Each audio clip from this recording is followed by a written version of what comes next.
Hontoon Peninsula. It's a grown-up place today with a lot of houses, expensive houses, big houses, boat marinas. Back in the early days, there was nothing hardly out there, period. Cabbage Bluff was down on what's known as Bott's Landing Road today. Right at the end of the road, there's a house sitting right over the river there. And that was where the steamboats come in. And in this picture here, you can see the landing, and in the back, you see a little building that's a Drinker's department store on it. They were on the railroad from here into DeLand, first mechanized railroad in Volusia County. It ran from here down New York Avenue up to where the old telephone building is there today. And that's where the train stopped. And it had to back up to go back the other direction when it got ready to go back out here again. They hauled a few passengers and freight back and forth out here. This was put in by Mr. Bond, and he lost it in a court battle once some man stepped on the dock out there and his foot went through it, and he supposedly hurt his leg real bad, and he got on crutches and went to court, and the judge awarded him the railroad. And didn't award him any bonds from Orange Groves, but as soon as he walked out of the courtroom, he threw the crutches away. This is just a drawing of it, of the first building that was there before all those other little buildings were built. And this is the rear of the docks, the 1880s.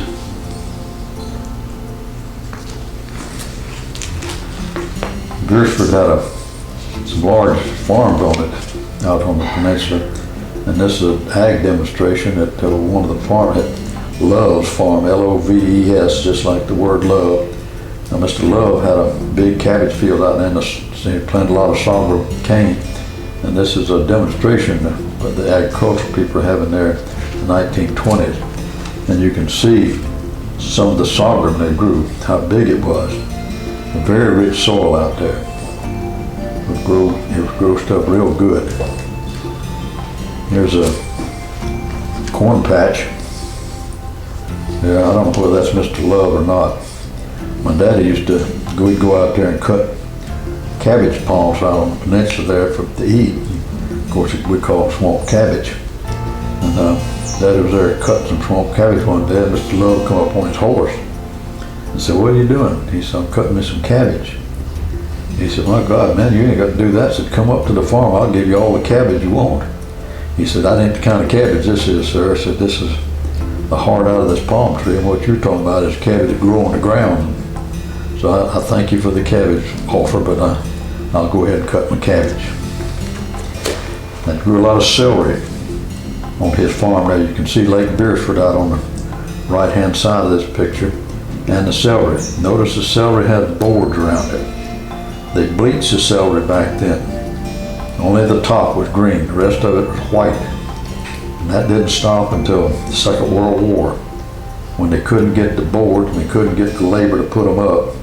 So they just let the celery grow and it come out green like you buy it today. And the women, when the first come the green celery into the grocery stores, they didn't want to buy it because they thought it wasn't ripe yet. And they had to tell them then that they'd put the chlorophyll back in the celery, and that's exactly what they did. This is some of what the peninsula looked like. A lot of pine trees on it. You notice it don't have any oak trees or scrub. That's because it burned off, either every year or no more than every other year, or no less than that. And it kept all the oak trees and other vegetation down. And also, there's free range back then for cattle, and it gave cows roaming someplace to feed on green grass. It took several acres of land to support one cow back then. The vegetation was so poor. And you can see Hontoon Island in this picture, and where the Lake Beersford, and that's the main river today.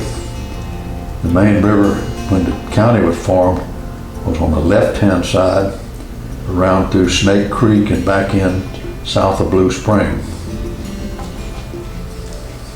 The only difference, what made a difference was they dredged out that creek up there in front of Hontoon Island landing up to Lake Beersford, and that opened the river up to where it is today. You can see Hontoon Dead River in the 1930s. Look at the hyacinths. You never could go up there. It was just, you're in a boat because it was solid jam-packed with hyacinths. Sometimes some would break loose and you could go up there 100 or 2 feet, but then you had to turn around and come back. But it was always good fishing up there for speckled perch during the wintertime. Here's the Boss Landing on the St. John's again. You see the people there in that long boat. Now that's a long rowboat. And you see there's places to set 2 sets of oars so that 2 people could row it, so they could get along a little faster. But those boats were built to row with oars, and they rowed pretty easy. And there's the remains of it in the 1920s, long after the steamboat had quit coming there. And Mr. Botts bought the land down there in the 1920s and built this house there. And it stayed there for many, many years, until the 1950s, I guess, sometime in the late 50s, when Gordon Strong bought it, and he tore the old house down. But he had a little flowing well in the back, and had a little teeny generator that the water turned it, and it's enough, he could generate enough electricity to burn 1 light in the house with that thing. Wouldn't run a refrigerator or anything, but it would run that one house. And Mr. Botts grew flowers. He had a small ferner there, but mainly he grew flowers for the places at DeLand to sell.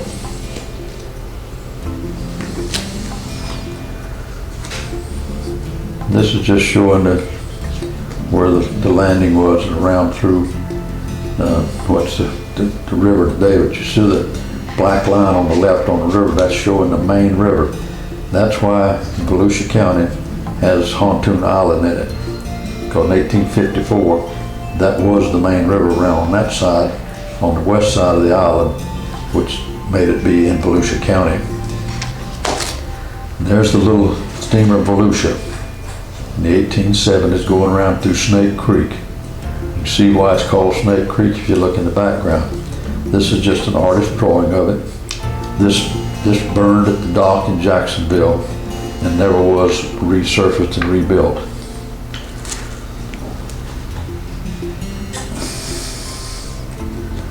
You can see the peninsula here, then they're going up to Beersford. It's a nice little aerial view of it.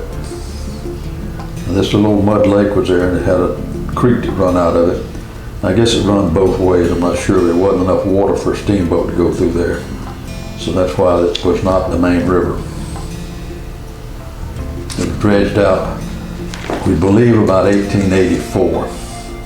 And there's C.B. Moore there. He was a surveying mounds, Indian mounds in Florida for the Peabody Museum. He found the greatest collection of artifacts ever found in the United States here. We'll see some pictures of them in a minute. And this is where the Thursby Mound. And the Thursby Mound was on the north side of the river, and the big mound on the Hontoon Island, of course, is on the other side. The county bought that in 1935 and dug it out to shell the road with and DeLand. They carried it by barge up to Beersford and unloaded it there to the trucks and carried it on the roads. A tremendous amount of our Indian heritage was lost when they dug all these mounds out along the river to shell our roads with. Our Indian heritage lies beneath the streets of DeLand and West Volusia County. These are some of the things that he found when he dug out the Thursby Mound. But look at the different artifacts and things that Indians made. These are all made out of clay and baked to harden them. These are only about 3 feet below the surface. There was a small mound over there, and he dug a trench across it and found these, and they started digging until they got these. They're still at the Peabody Museum.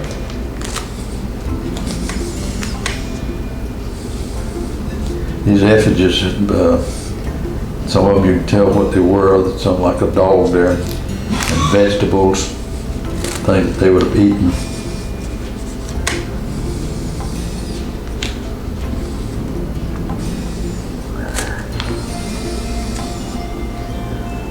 These were dug out in 1884.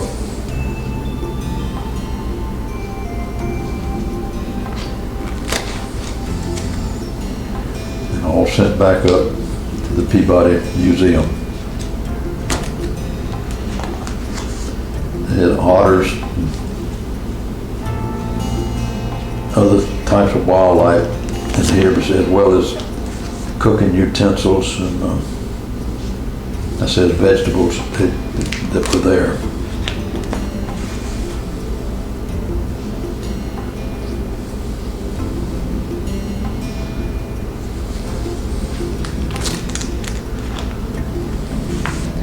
It's the greatest find of effigies ever found in this country.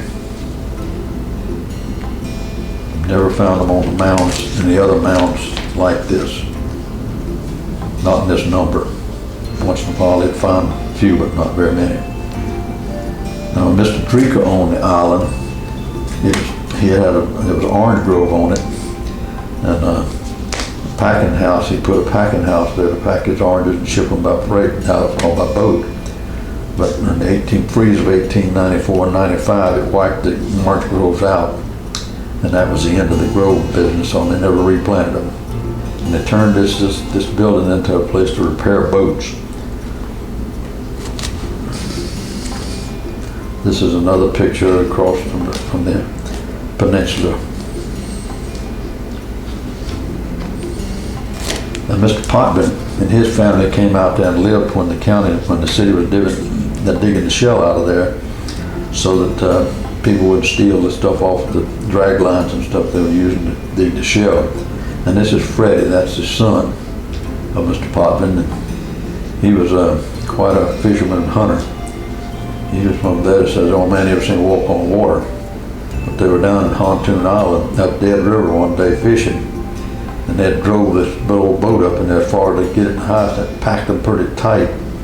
And he had to go to the bathroom, and he stepped out of that boat, walked on top of them hyacinths all the way to the shore, and walked on them and come back and got on the boat. Of course, he'd sink down a little ways, but he did far enough that he couldn't keep moving. Or he was walking on water. And there he is with a string of fish. Freddie went to work for the boat works out there during the war when they were building tugboats for the Army over Lake Pierceford.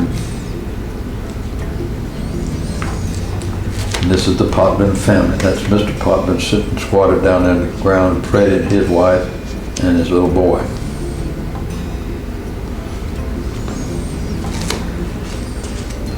This is before the freeze, when they were still picking oranges out there.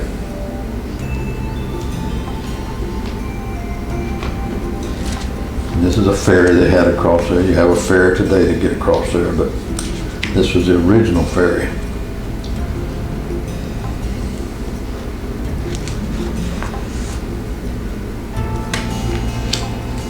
And this is a picture taken from the shell mound that was there. It was a huge mound. And you see the building over on the left is the boathouse, and the house where the Potmans lived in is under the trees there. That's all part of the state park today. And this is Mr. Hatch. He's looking out on that mud lake there.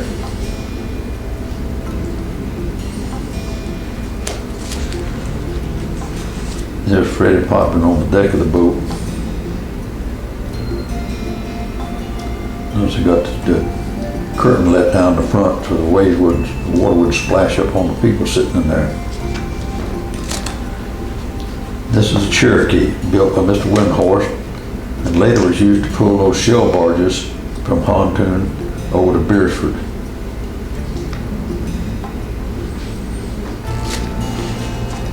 This is owned by Botz's place over on the land, and in the 1940s, a little house over there. that a fellow by the name of Hatch lived in there.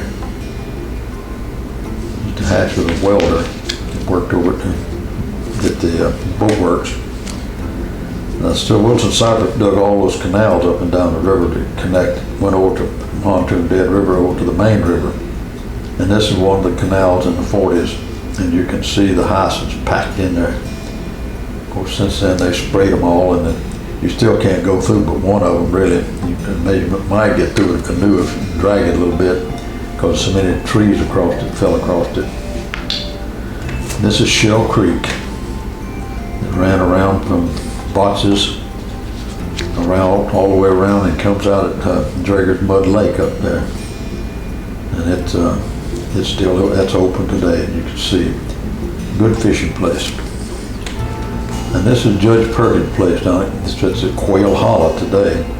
The house is no longer there, but there was a man lived there that didn't have electricity in there till the early 1950s, before they ever got electricity out there. That was a nice home. Big orange grove behind it, you can see there. It all froze out in the freeze of 1984 and 85. Used to have a boat club here in DeLand in the 50s, and they'd go down on the river there on Sundays, and they would motor up and down to St. John's there and have picnics. This is one of the pictures of them on their rest time. And this is what Hontoon Island looked like in the 1950s, across looking at the point. The Mud Lake is over to the left. They found 3 totem poles there. This was the first one that was found when they were digging the canal up Hontoon Peninsula there. They dug this up. First totem pole ever found outside of Alaska in the United States. They will find 2 more later on.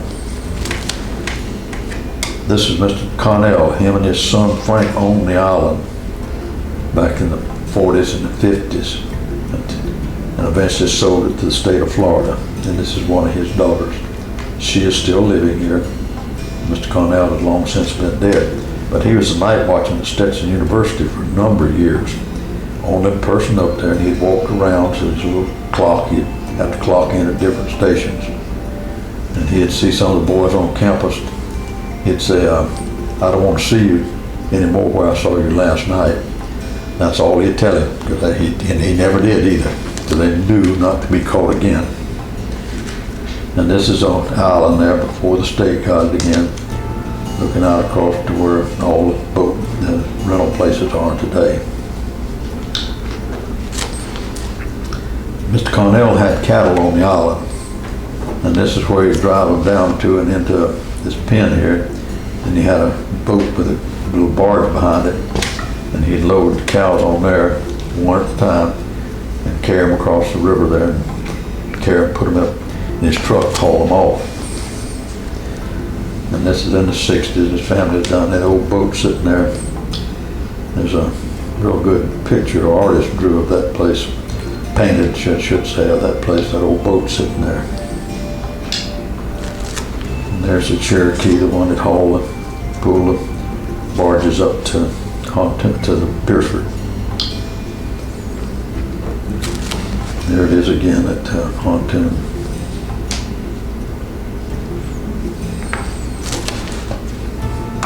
There it is on the river with it.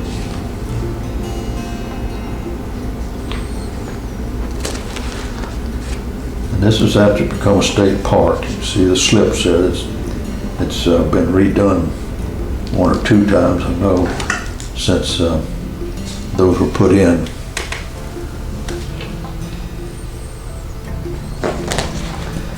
This is the Hontoon Marina across from the Hontoon Island.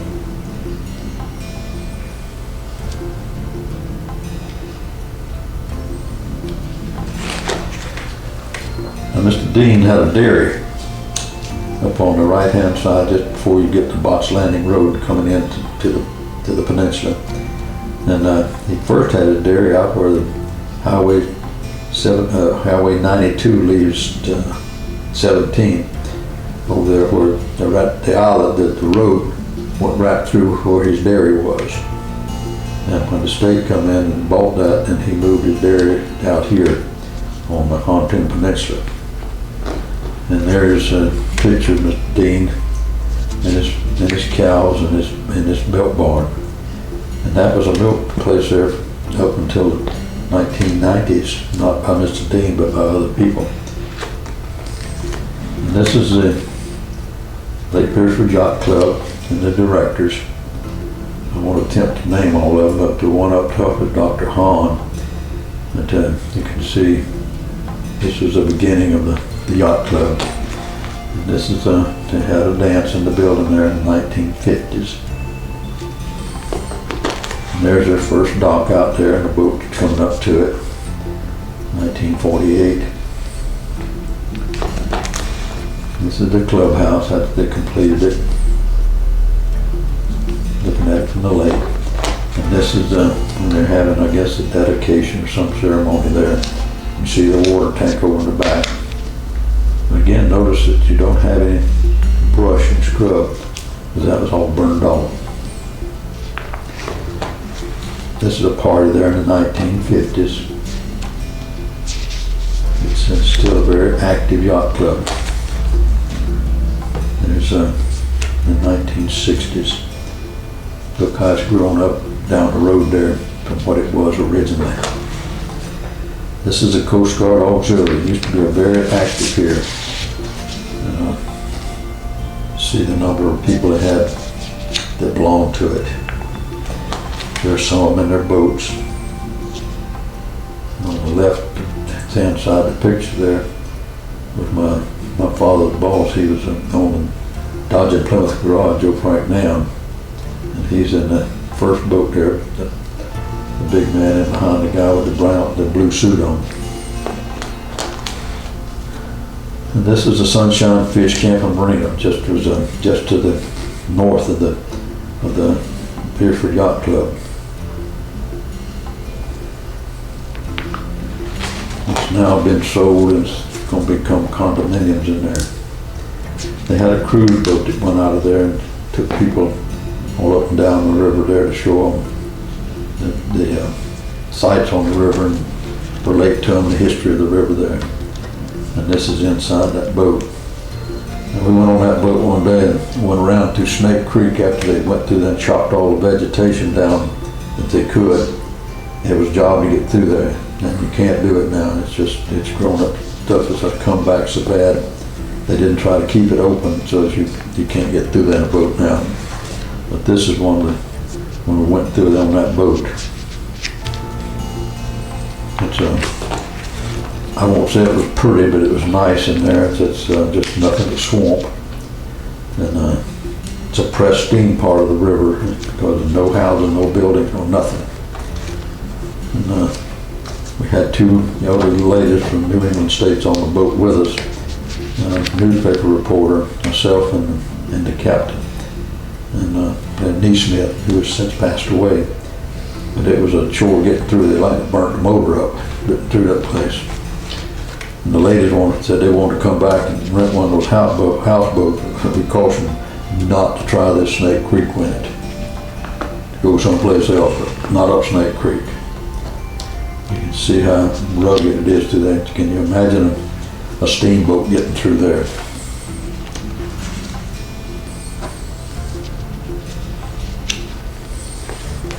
Some more pictures of Snake Creek. Notice all the tussock floating in there. That's one of the things that made it so hard on the engine. These things is like mud and grass stuck together. There's a little egret over on the right there.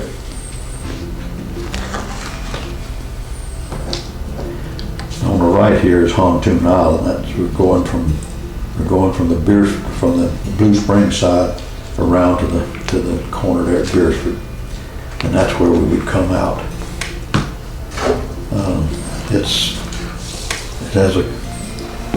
That island has a great history to it. The Indians lived there a long time before the Mayaca Indians lived there. And it's a very wonderful that they got all those effigies out of the shell pit before it was dug out, because they would have destroyed them when they dug it if he hadn't found them. Sure glad they did. We've been trying to get a few of them back from them, even if it's just on loan to put in the little museum there on Hontoon Island in the state park. But so far they have not been successful in nothing that's usable. And that's a shame, because they don't show them nowhere. They're just buried in the museum in boxes. It's been there since 1884, I guess. And the way they're going, it'll be there forever, and won't let nobody ever see them.